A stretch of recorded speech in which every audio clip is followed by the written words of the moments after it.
Greetings, and welcome to the Carnival Corporation Q2 2026 earnings results. At this time, all participants are in a listen-only mode. A brief question and answer session will follow the formal presentation. If anyone should require operator assistance during the conference, please press star 0 on your telephone keypad.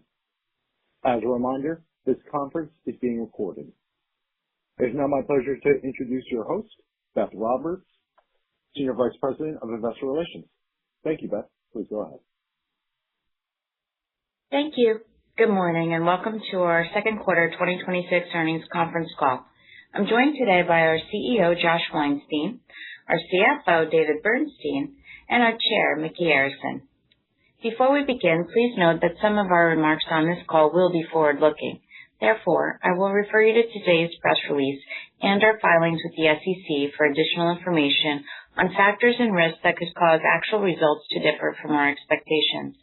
We will be referencing certain non-GAAP financial measures, including yields, cruise costs without fuel, EBITDA, net income, and related statistics for all, which are on a net basis or adjusted as defined, unless otherwise stated.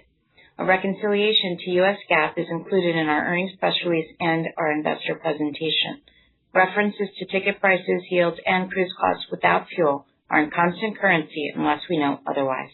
Please visit our corporate website where our earnings press release and investor presentation can be found. With that, I'd like to turn the call over to Josh. Thanks, Beth, and good morning, everyone.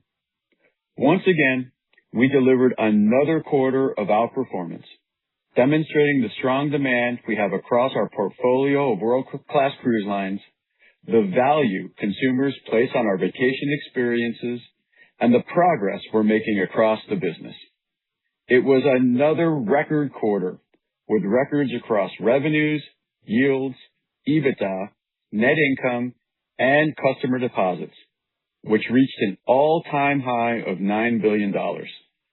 We outperformed our March guidance by $100 million, driven by continued commercial execution and a step up in our cost efficiency efforts across the organization.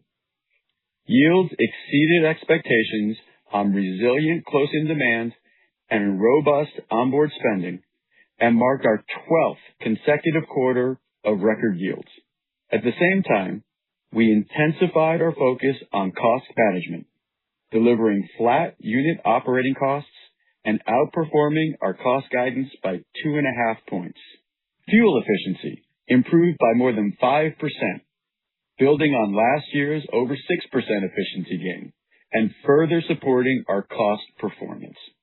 What stands out most is that we achieved these results despite operating through a period of extreme geopolitical volatility, consumer sentiment at historically low levels, and unusually high fuel prices. As we have consistently said, though, while we are incredibly resilient to major external shocks, we are not immune, and near-term disruption can affect the timing of results, especially when it persists for an extended period of time.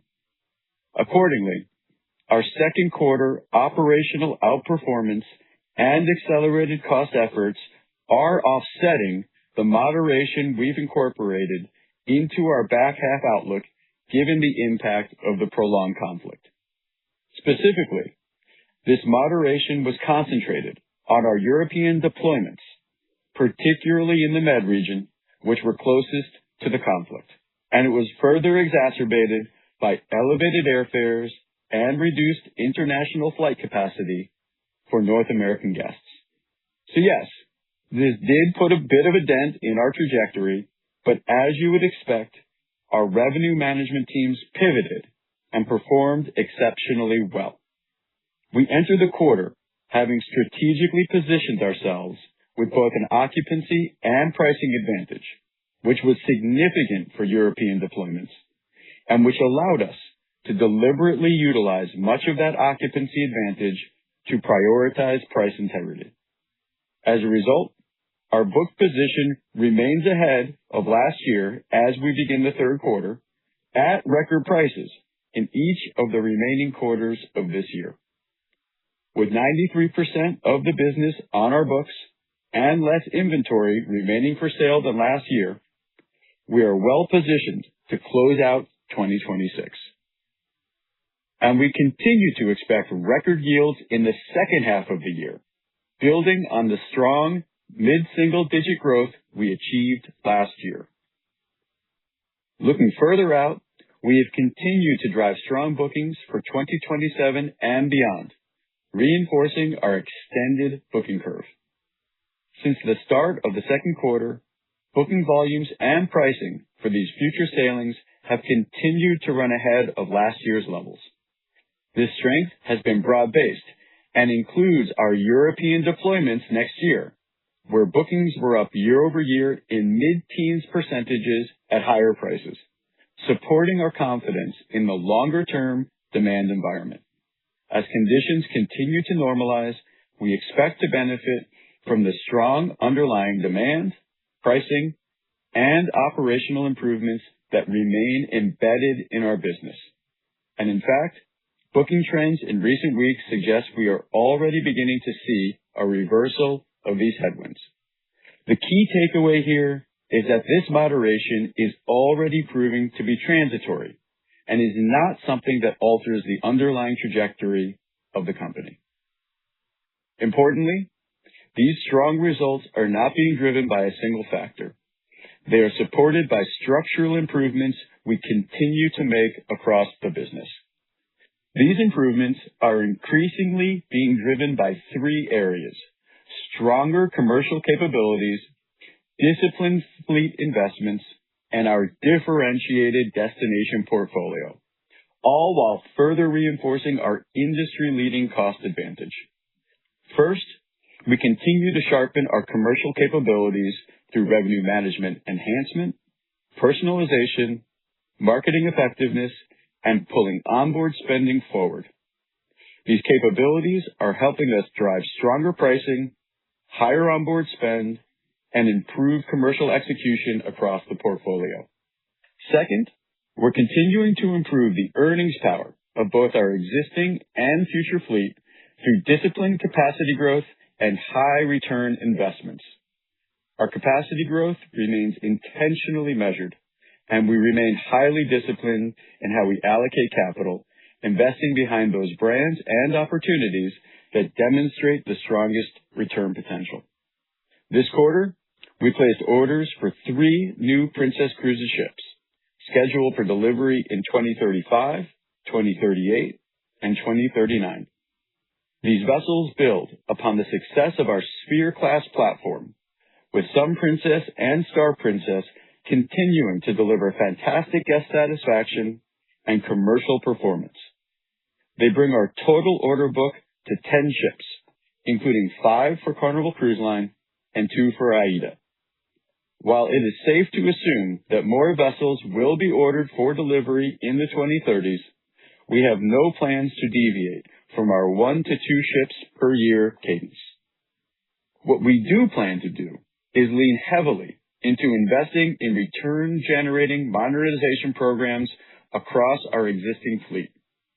We are very encouraged by the continued performance of the AIDA Evolution program, with AIDA Bella becoming the 3rd of 7 ships to complete the upgrade. We also recently announced Holland America Evolution, our next midlife modernization program, which will further enhance the guest experience while creating additional revenue opportunities and operational efficiencies. 6 Holland America Line ships will receive these upgrades beginning with Amsterdam in the fall of 2027. And we also anticipate moderate capacity growth for Holland America as we leverage ways to add cabins to these ships. You can expect to hear more in the coming months about significant enhancement programs for more of our brands. Third, we continue to maximize the value of our unmatched destination portfolio through investments that enhance the guest experience, strengthen itinerary differentiation, and further leverage this amazing footprint. In early May, we completed a pier extension at Celebration Key, increasing operational flexibility and enabling us to accommodate up to 4 ships and over 13,000 guests on any given day. Next year, Celebration Key is expected to welcome 3.5 million visitors, while still providing ample capacity for future landside expansion. This month, we also opened the new pier at Relax Away Half Moon Cay, enabling 2 of our largest ships to dock simultaneously while maintaining tender operations for mid-sized vessels. This increases capacity at the destination to over 12,000 guests per day. Relax Away has opened to rave reviews, reflecting our deliberate intention to preserve the natural beauty and relaxed atmosphere that have made Half Moon Cay one of the most beloved destinations in the Caribbean. Importantly, these investments enable us to offer both Celebration Key Grand Bahama and Relax Away Half Moon Cay on the same itinerary, creating 2 highly differentiated beach experiences within a single vacation. Celebration Key offers a high-energy experience, including expansive lagoons, the world's largest sandcastle, complete with water slides, and the world's largest swim-up bar. Relax Away is centered on the natural beauty of its mile-long white sand beach and picturesque crystal blue waters. We believe this pairing is a meaningful competitive advantage. Beach vacations are among the most popular vacation choices for consumers, and few travel companies can offer this level of variety, convenience, and value within a single vacation experience. We also continue to invest in Isla Tropical in Roatan, recently completing an enhanced pool and cabana offering that adds to an already highly rated destination. These investments further strengthen our Western Caribbean itineraries by giving guests the flexibility to choose between an amazing beach day or explore one of the Caribbean's most content-rich destinations. Isla Tropical also pairs exceptionally well with our destination in Cozumel, Puerto Maya, which serves as a gateway to some of the most sought-after cultural and adventure experiences in Mexico. Together, these destinations create a differentiated Western Caribbean vacation that appeals to a broad range of guests and supports stronger demand across our deployment offering. These investments are particularly important because they build upon a position of strength in the Gulf Coast, where we have spent more than 25 years establishing the industry's leading presence. Today, we sail approximately 1 million guests annually from Galveston and operate 6 ships from the market, soon to be 7, with the arrival of Carnival Tropical in 2028. Our scale, which also extends to Gulf home ports in New Orleans, Mobile, and Tampa, combined with our destination portfolio and long-standing year-round presence, provide a meaningful competitive advantage as demand continues to grow throughout the region. Taken together, our Paradise Collection destinations are expected to welcome over 9 million guest visits next year, with approximately 85% of our Caribbean itineraries calling on at least one exclusive destination and nearly half visiting 2 or more. Our unique destination strategy extends well beyond the Caribbean.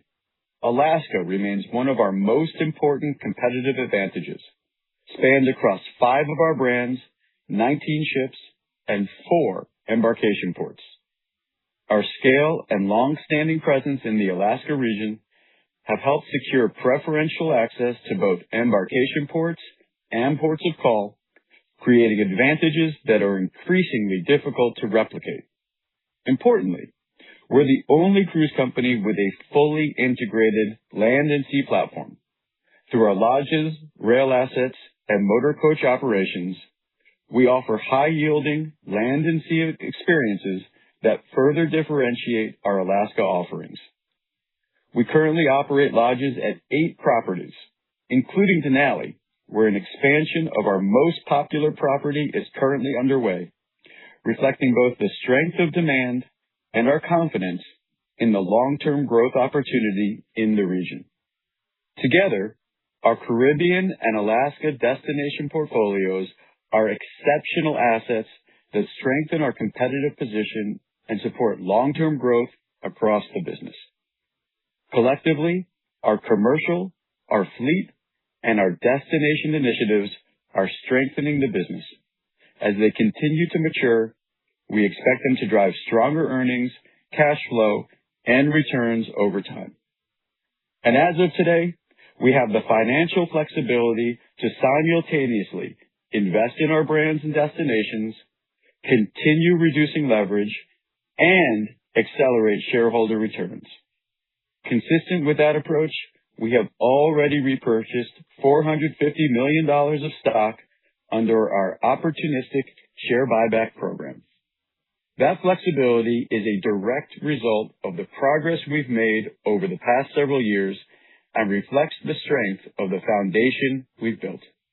As we look ahead, we remain focused on executing our strategy, navigating external conditions as they emerge, and continuing to deliver sustainable long-term value for our shareholders. Of course, none of this progress would be possible without the dedication of our more than 160,000 team members, ship and shore. I want to thank them for delivering these second quarter results and continuing to go above and beyond to deliver unforgettable happiness to our guests by providing them with extraordinary cruise vacations while honoring the integrity of every place we visit, life we touch, and ocean we sail. I also want to thank our travel agent partners, our loyal guests, investors, destination partners, and all of our stakeholders for their continued support and for helping us build the momentum we are seeing across the business. With that, I'll turn the call over to David to walk you through the quarter and our guidance in more detail. Thank you, Josh. I'll start today with a summary of our second quarter 2026 results. Then I'll provide color on our full year June guidance and finish up with some comments on the unification of our dual-listed company structure and an update on our share buyback program.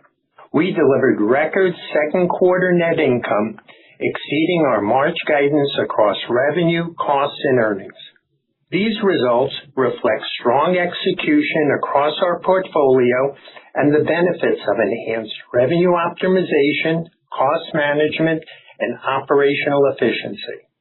Net income of $569 million was more than 20% higher than the prior year, despite a nearly 30% increase in our fuel price. Net income exceeded our March guidance by $100 million or 7 cents per share. The outperformance versus March guidance was driven by 3 factors. The primary driver of our outperformance was exceptional cost discipline.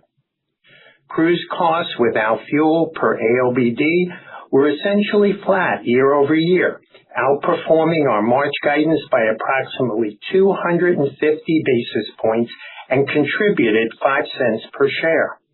This substantial improvement was achieved despite higher crew travel costs and freight resulting from the Middle East disruption. Some of the 5 cents per share cost improvement this quarter was timing of expenses between the quarters. Importantly, the improvement was not solely timing related. During the quarter, we identified and implemented several initiatives that reduced our cost base and will continue to benefit earnings throughout the remainder of this year and beyond, resulting in a 6 cents per share cost improvement flowing through to our full year June guidance. Second, revenue contributed 1 cent per share as yields were up 2.2% versus the prior year on top of a more than 6% increase in the second quarter last year.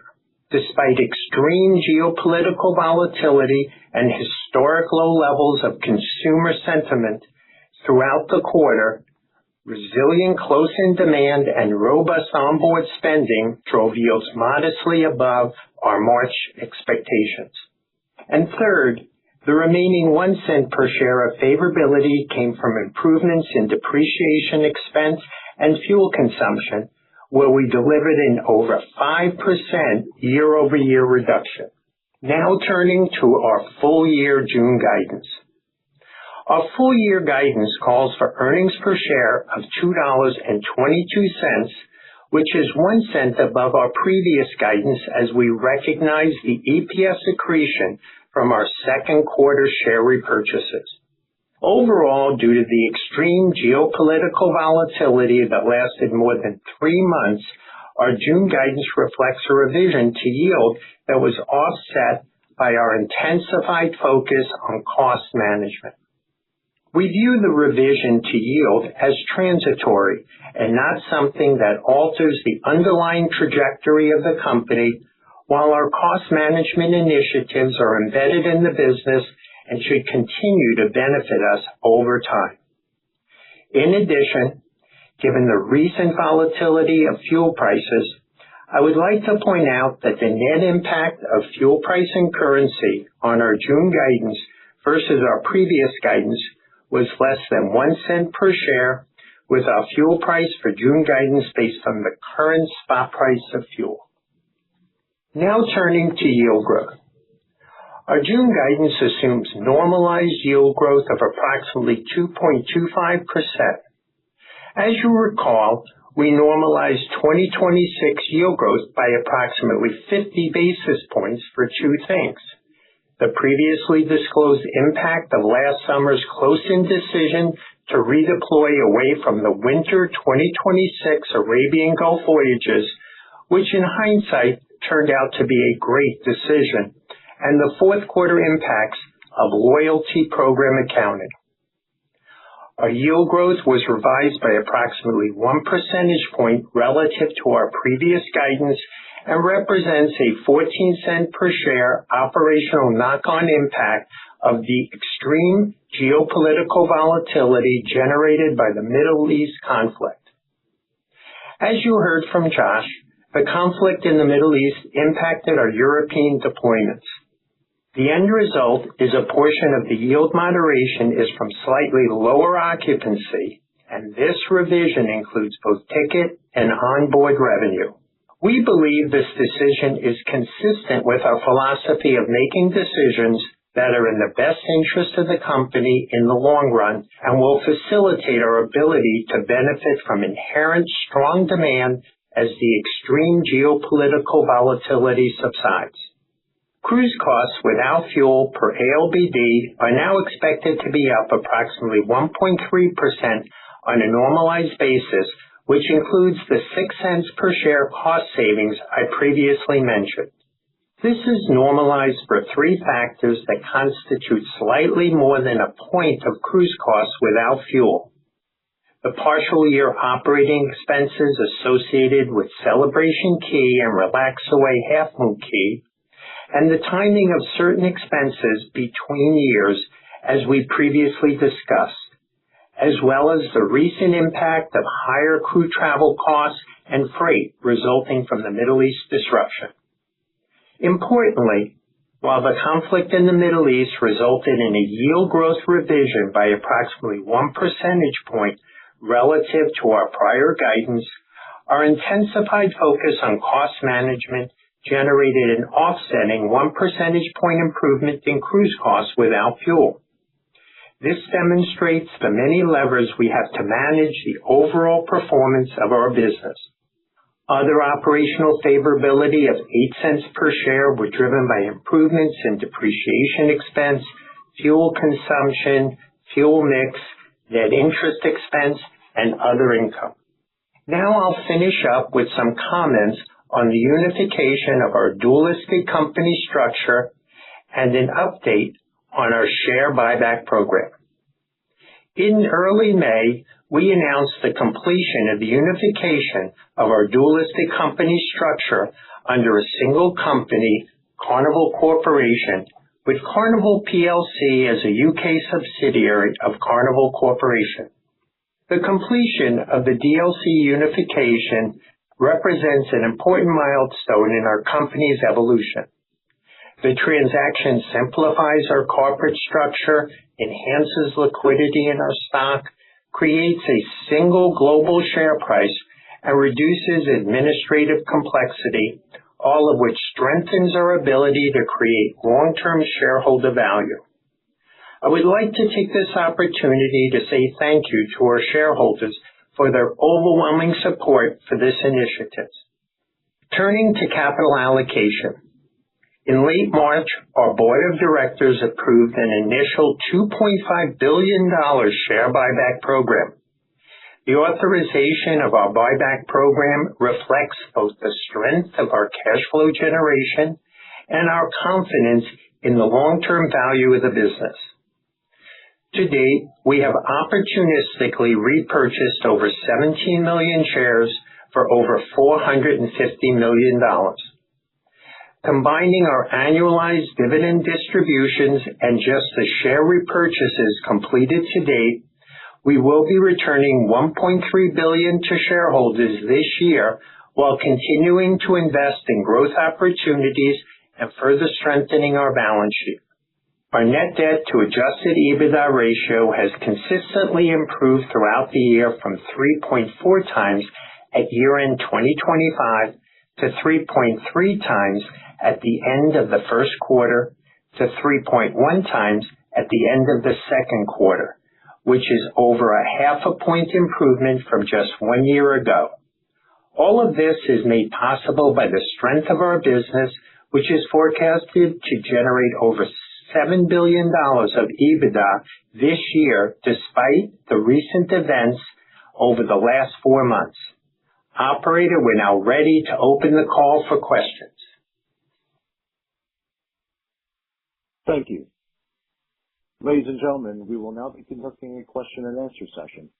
If you would like to ask a question, please press star 1 on your telephone keypad, and a confirmation tone will indicate your line is in the question queue. You may press star 2 if you would like to remove your question from the queue. For participants using speaker equipment, it may be necessary to pick up your handset before pressing the star keys. To allow for as many questions as possible, we ask that you limit yourselves to 1 question and 1 follow-up. Thank you. 1 moment, please, while we pull for questions. And our first question comes from the line of Trey Bowers with Wells Fargo. Please proceed. Hey guys, thanks for the question. I apologize for my voice. I'm fighting off some allergies. Just as we look at kind of the shape of the yield growth for the balance of the year, it looks like Q4 kind of implies a slightly lower number than Q3. Anything to call out there? Is that just kind of being conservative, or is there something about the shape of the year that would cause Q4 to be a little bit softer?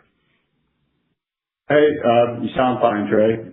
So Q4, when you normalize for the CCL loyalty program, which is all in Q4, we're actually closer to 2%. So I don't think that's the normalized pattern at the end of the day. Oh, okay, perfect. I didn't realize it was all Q4. And then as we look out to 2027, you guys gave us kind of the impact of the war and the impact of the loyalty program. I mean, it seems like around a little bit above a 3 number is the core of where yield is growing. Is that a good number to have in mind for next year, or are you guys going to pause on saying anything about 2027 this early? Well, I think it's well done that you right off the bat you tried to get us to give guidance on 27, but we're not gonna do that yet. So I'm sorry, you have to wait a little closer to 27. Well, I guess if not that, then just how much of that impact from loyalty kind of impairs 27 numbers as well? Yeah. So for 27 for the full year, it's like 0.4 of a point. Year over year. Year over year. Because there's a full year of that. Yeah, exactly. Got it. Thanks so much, guys. Okay, take care, Trey. The next question comes from the line of Steve Wieczynski with Stifel. Please proceed. Yeah, hey guys, good morning. So Josh, I guess I'm a little bit confused here. If we think about, if we think about your March full year yield guidance, which was 2 3/4, versus the revised 1.75% yield guidance you provided this morning. Yeah, I'm just trying to figure out what really has changed since March. At that point, you guys were 85% booked for the year. So just wondering, were you guys expecting a smaller impact from the war, or was there a major change in demand for certain itineraries, or you guys witnessed a major uptick in cancellations? But here's the simple question, Josh. Is pretty much all of the 100 basis point cut to yields just directly tied to the Middle East, meaning the rest of your deployments have been pretty much status quo? Yeah. So I'll start by going back to March. We had been at the time a few weeks into the conflict, and what we did expect at that time was there was going to be a pretty significant, pause as people try to figure out, right, what this new normal means. And what we talked about on the call is it did seem like there was kind of concentric circles as you go farther away from the conflict. So the Med region was really the thing that, kind of was taking it most on the chin. It got better when you got to Northern Europe, and then it got, better as you moved farther away. We certainly did not expect the conflict to last throughout the whole of our second quarter, including the Strait of Hormuz and all the knock-on impacts that the world really saw from that. So, hindsight's great, but that wasn't the expectation. So when we then think about, and try to do this like year over year, if we go last year, right? Last year, March was a recovery month for us. That was actually gaining steam because we had an initial impact in February from the initial rumblings of tariffs, if you remember. And then April of last year just, took a big hit with all the volatility, and then people normalized, as we talked about, because they started figuring out what does this mean or not mean to me, and they moved on. This year, March was clearly impacted by the start of the war, the differing impacts like I talked about. And, we did better year over year in April, but we should have done better because last year, April was the volatility from the tariff announcements. Europe did do a good deal better in April than March, but it was not positive year over year. So we were still, not in a great place, and that's not surprising because the news flow didn't stop, right? I mean, this the last, 3 months until we turn the page a little bit in June, and we'll talk about that too. This was a perpetual headline of ever-changing questions about when and how this was going to end. And people can't normalize if they can't figure out how are they going to plan their future. And we really did experience that. So May was a bit of a step backwards year over year versus April because of the comps at the least, and then the ongoing pace of what was going on in the conflict. So I think the good news is June certainly seems to have turned a corner, and last week was a nice cherry on top as we kind of got the MOU signed and people started thinking about, okay, I can start planning my life again. So we do not plan for smooth sailing, on a continuous basis as we get through the end of this year. I think that would be naive. We think there'll be bumps in the road as the geopolitical situation does gradually normalize, and we're doing what we can and what we should to move forward. Okay, that's great. Thanks, Josh. And then I guess you kind of answered this a little bit, but maybe not. But you mentioned a couple of times that you've recently started to see a reversal of these headwinds in terms of booking progress. So as we think about your guidance for the rest of the year, is that assuming that reversal continues to play out, or does your guidance still assume that these headwinds that have been in place, kind of stay in place for the remainder of the year? Yeah. So we definitely do not expect to go backwards to what the second quarter looked like, meaning we do not expect, and we're not planning on a world where the conflict is going to reignite and the straits are going to be closed, and that's what we're going to be experiencing for the next several months. If that happens, we'll have to see what that means for our business and what we do. I think the fact that we were able to deliver what we did in Q2 and come out the other side with, what we expect to be record yields in the second half, and giving the dividend play and investing in ourselves and delevering. I mean, I think it shows the strength of the business We're not planning for perfection, though. Okay, great. Thanks, Josh. Really appreciate it. Thanks, Steve. The next question comes from the line of Robin Farley with UBS. Please proceed. Great, thanks. Just wanted to get a little more color around, you were 85% booked in March, and just kind of thinking about the delta for that 100 basis points for the full year to be on that last 15%. Could you maybe give us a little bit of insight into that demand for the med from North American travelers versus your European sourced customers, just to get a little more color around that? Robert, I'm sorry. Can you do me a favor? I apologize. Can you ask the question again? Sorry about that. Oh, sure. So it was basically asking for the difference in demand from European source passengers for your European source brands versus North American travelers. Just trying to think about you were 85% booked for the year in March, and so the 100 basis point change is really just occurring on that last 15% that hadn't been sold as of March, and so just trying to think about how that is versus those two different customer segments of yours. Thanks. Yep. So what I tell you is both our Europe segment and our North America segment for our Europe deployment were ahead in occupancy overall, which was great to see. It was significantly more ahead year over year for our North American brands, which makes sense because it's a longer haul type of decision they're making, and we were really leaning into pulling that ahead. So their occupancy advantage actually unwound more than our European brands did. And so,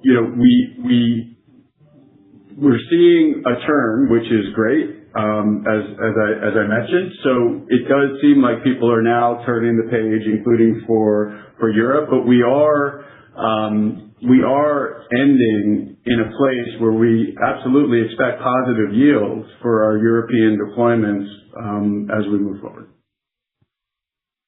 Okay, thanks. And just as a follow-up, actually, on a different topic, Chris, you mentioned that the pier is done at Celebration Key to be able to have 4 ships, but I don't think you've announced anything in terms of expanding what you have available, your passenger capacity with the amenities there.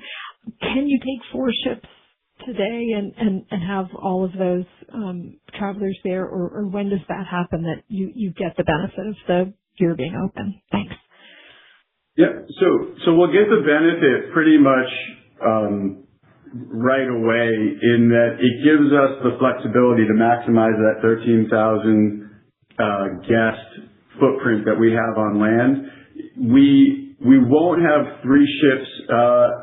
Actually, no, I take that back. We've already had 3 ships in a day, which was great. Obviously, we can't take the 3 biggest ships because if we took the 3 biggest ships in a day, we'd be closer to 18,000 than we would 13,000. What it does give us, though, is the flexibility to optimize the deployments and the itineraries to mix and match the ships to make sure that we're getting as close to that 13,000 guest count as we can on a regular basis.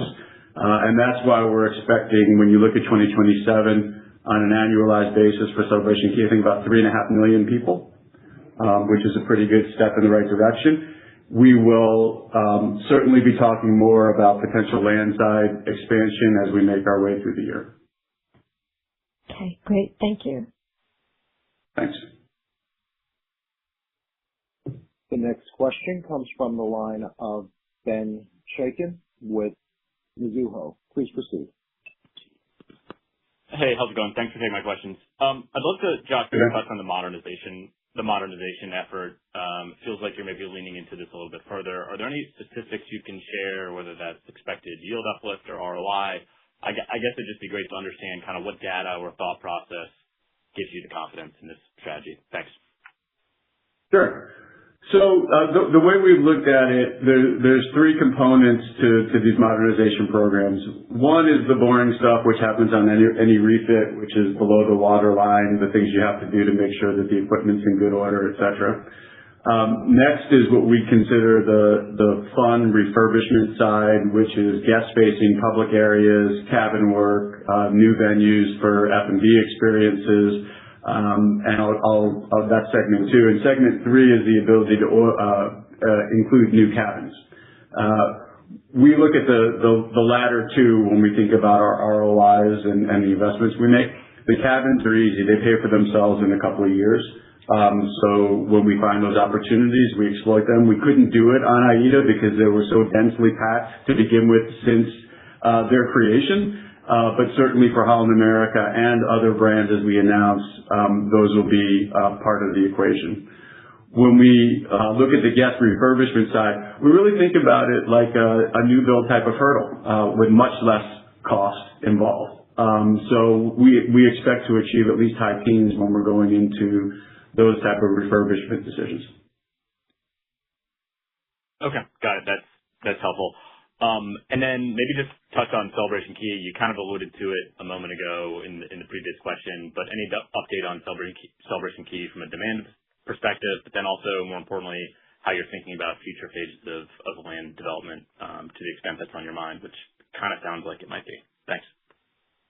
Yeah. So I'll take the latter quickly. It is still a lot of work to do to get there, and we don't want to get ahead of anything.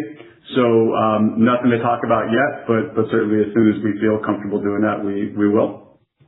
With respect to demand, it's really on almost all Caribbean capacity for Carnival. So it is pretty endemic and ingrained in what their offering is, and the feedback has been really quite strong. We solved a lot of the challenges that we had from startup, which isn't surprising given it was a startup, and we expect to just keep making the experience better and better for our guests. And now we have the ability to also pair that with Relax Away at Half Moon Cay, which we are absolutely really ecstatic about. So a lot of tailwinds as we look into the future. Thanks. Thanks, man. The next question comes from the line of Sean Xu with BNP Paribas. Please proceed. Hi, guys. Thanks for the question. Maybe going back to the net yield guidance and the 100 basis points reduction, I think you mentioned lower occupancy as part of that. So is it that you're kind of maybe leaving some cabins unsold rather than discounting, or is it cancellations? Can you give us maybe a little bit more color? And then if I look ahead, then could occupancy snap back into next year? Thanks. Sure. So yeah, I mean, occupancy is definitely part of it. And we looked at, particularly with Q3, where we were looking at what the trends were and what our book position is and what's the right trade-off to make. We took our occupancy expectations down a couple of points for Europe because we think that's the right thing to do for the long term. We recognize that might have an impact on the onboard spending, obviously, profile, since there's less souls on board. But we're managing the business for the long term, so we think that that's the right trade-off and overall the healthiest thing for the business. As far as snapping back, when we look into next year, yeah, absolutely. There's nothing to say that we shouldn't be able to achieve what we want. And I've tried to stress in my notes, and I know David did as well, we really do view this as a temporal phenomenon. And it was just a little bit of a pause in the good momentum that we had, so that it's a little bit less momentum right now, and we expect to ramp it back up as things do normalize. Great, thanks. And then you talked a little bit about the Western Caribbean and Isla Tropical. Just wondering if you could give us a little bit more color on what you think the opportunity is for that region as you kind of lean into it a bit more. Thanks. Yeah, I mean, we have been for decades. We will continue to do that. We're really excited. In 2028, we'll have the then newest ship for the Carnival Cruise Line brand positioned out of Galveston. And we will continue to invest in things like Isla Tropical Puerto Maya, which is a beautiful gateway Paradise Collection destination for us. So we'll continue to do what we've been doing and try to maximize our presence in the Western Caribbean as well. Great, thanks. Good luck. Thank you. The next question comes from the line of Matthew Boss with JP Morgan. Please proceed. Great, thanks.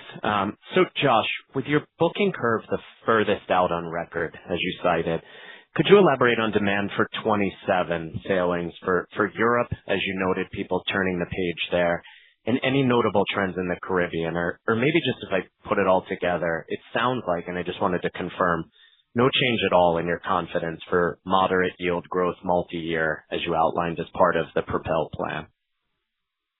Yep, no change in my confidence for that. So, it's early days for 2027. We wanted to give you a little bit of color to kind of highlight the temporal nature of this, the fact that our European bookings over the same time that we saw a really big kind of pause for a lot of folks for 2026, we saw almost a doubling down for 2027, which we thought was a great sign.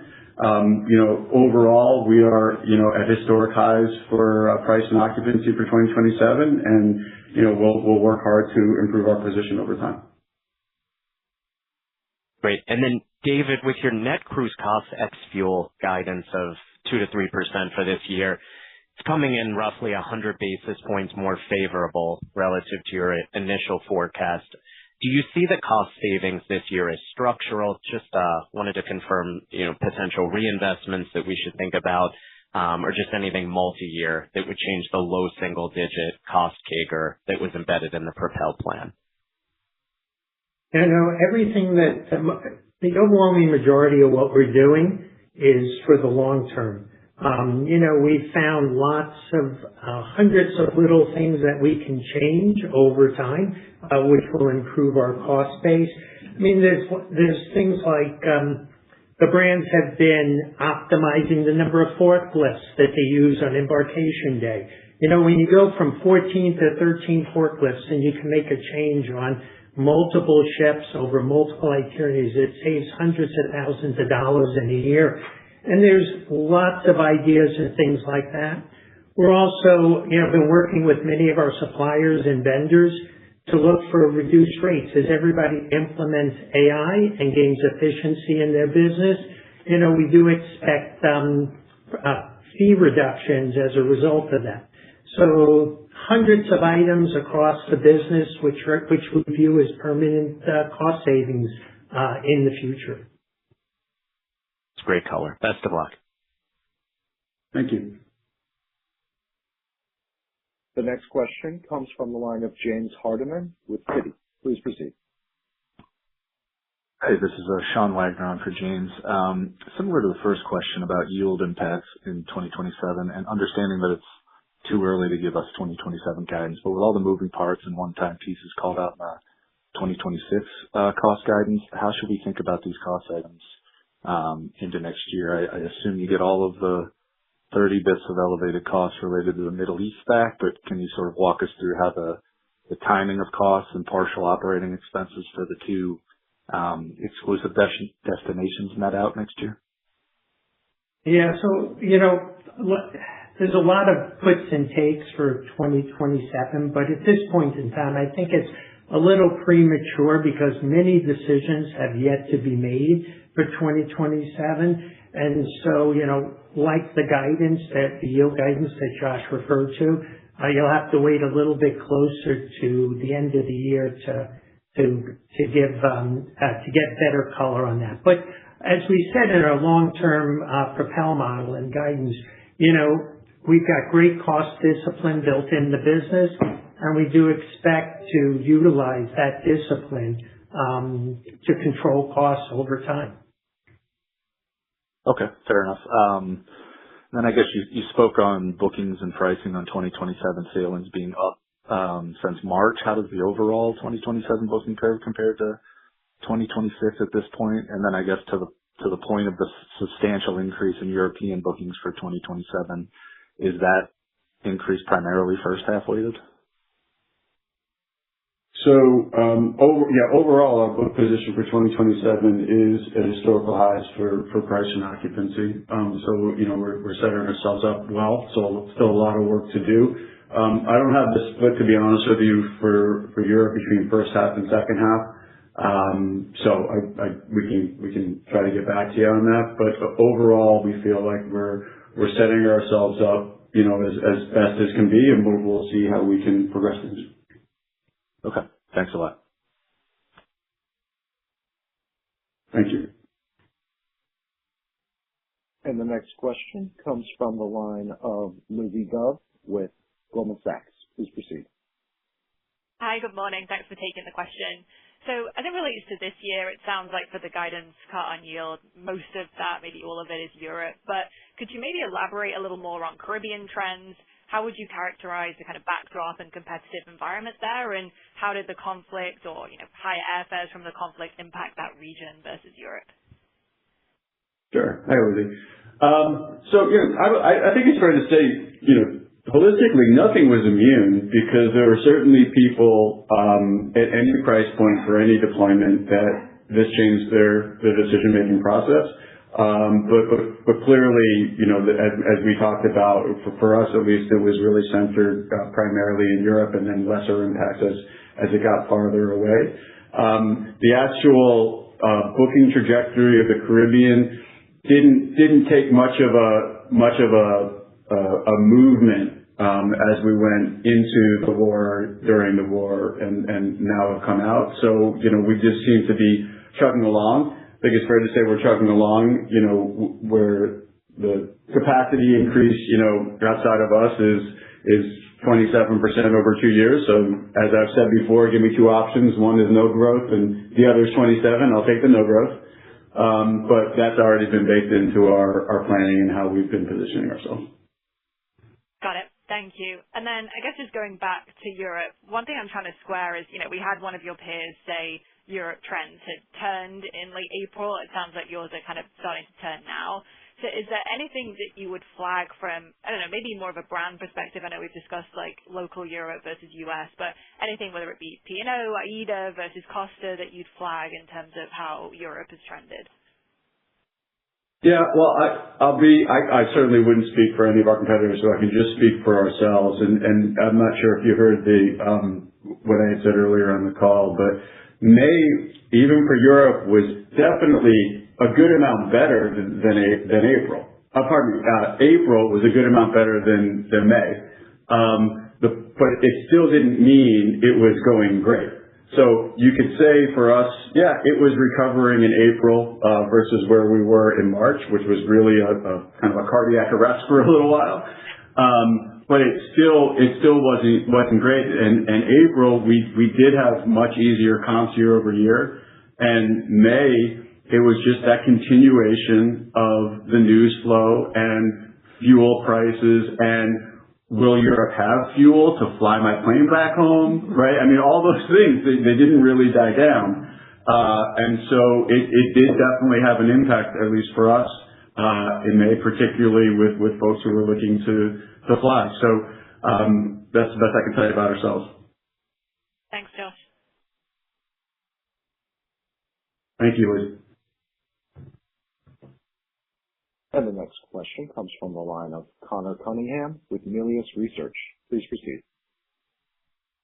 Hi, everyone. Thank you. Just on Celebration Key, I know you talked about the ramp and the goal for next year, but I think you start to sell itineraries to other brands that start to touch that. I think Princess itineraries start to open up in November or something like that. So if you could just talk about how different brands are going to be impacted, if you could just talk about the opportunity at the different brands for Celebration Key in general. Thank you. Yeah, sure. So definitely opportunities. We're actually I think AIDA is technically the first brand that's going to touch down outside of Carnival Cruise Line. So they get the mantle. But that's fairly irregular as opposed to what Princess is going to be doing, which is more scheduled throughout the winter. Right now, I'd say it's great, but it's the tail of the dog because, for the most part, Carnival Cruise Line is taking up most of it. But we certainly have been building out itineraries for as many brands, as many ships to be able to benefit from Celebration Key as possible. And we have the same approach for not only Celebration Key, but for Relax Away at Half Moon, and just try to maximize the impact that we can make for the company. The limiting factor certainly on Celebration Key is that land side. So hopefully, as we make our way through the latter half of this decade, we'll be able to make some inroads on giving ourselves even more opportunity. Okay. That's helpful. And then I'm sorry to bring it back to 27. Just there's a lot of moving parts. So I think we all understand that second half comps are now a little bit easier than they were before. But you made the parallel to the trade and tariff situation, in 2025. So that seemed to linger on. I think within your yield, headwinds for a little bit longer than what I think we all kind of had anticipated. So when you booked stuff, and I presumably think that's the first half commentary during this whole time frame, did your yields change meaningfully in any direction? Just trying to understand the transitory, part of the whole thing. Thank you. I had you until you asked the last part of the question, to be honest with you. Yeah, it's like you're talking about how it's transitory, and I understand that the worst is over, and the yields are, your bookings are starting to improve. But presumably, you booked some 2027 bookings in the first half, during this time frame. Did that? Should we expect a headwind to first half of 2027 next year, just given things were booked now? If that makes sense. I gotcha. I gotcha. Well, you're certainly right about last year. The flavor of that crisis had a lingering impact. As far as this goes, I think it's safe to say we're still early days to figure out exactly how much, if and which way, this is all coming together for 2027. So I think it's a little bit premature. Clearly, there's some folks who are not booking, right? Who just went through the quarter and didn't book, and there is an impact there. I think the good news is overall for 2027, our bookings were up year over year, which is a good sign.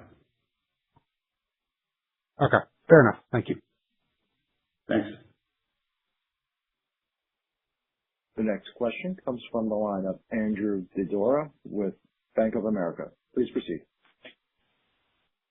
Hey, good morning, everyone. I guess just one last question on kind of the occupancy point in the back half of the year. Just embedded in your 3Q net yield guidance, should we be factoring in flat year-over-year occupancy, down occupancy, or up occupancy? Yeah. So it's probably relatively flat year-over-year. Our original thought would be that we would perhaps get a bit more than we did in the prior year. But, given the circumstances, I'd say it's going to be close to flat. Okay, that's helpful. Thank you. And then, Josh, you continue to double down on kind of the limited fleet growth and new hardware. I guess, what are maybe the top 2 or 3 opportunities that, Carnival has that can help keep your longer-term net yield growth sort of in that moderate range, or I'll call it above inflationary range, over the next several years as you have a little bit more modest fleet growth? Thank you. Yeah, thanks. Honestly, I think a lot of it's just blocking and tackling and doing well across the space in our commercial execution. With respect to things that we can introduce to help everybody, we've got a lot of the foundation in place already with the destination footprint that we've already got that we can now leverage fully. As we look forward, I think that's going to help. I think our brands are truly world-class. They've been doing a lot to show significant improvement in their yields, most of which had no new builds. And so we just got to keep doing what we've been doing and deliver. We've got time for one more operator. And the final question will come from the line of Anthony Bernay with Jefferies. Please proceed. Hey, good morning. This is Anthony on for David Katz. Thanks for taking our question. Just one quick one on the capital returns. I know you've gone the dividend and the buyback. Just curious if you expect the dividend to kind of remain constant or grow over time. And for repurchases, is the level that you've been doing over the first half representative of what you kind of expect for the second half, or how should we think about that? Thank you. Sure. Well, I'm only one of many board members, and this is a board decision about the dividend.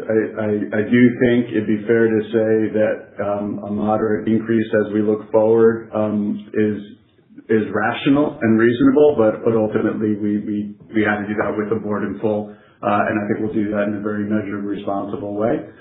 With respect to the buybacks, I've said, we got the initial authorization for $2.5 billion. We certainly don't expect to spend $2.5 billion this year. At an annualized rate, $450 million a quarter would probably be too much to expect, at least on our current thinking. But we have been opportunistic and will continue to be opportunistic. So we still have plenty of headroom as we look forward with the cash that we're generating and the metrics that we're trying to achieve. So I expect more to come, but I wouldn't be wedded to annualizing this quarter's amount. Thank you. Okay. Well, thank you very much, everybody. I hope you all have very pleasant summers. I hope you're sailing with us, and we'll see you or talk to you in September. Take care. Thank you. This concludes today's conference. You may disconnect your lines at this time, and we thank you for your participation.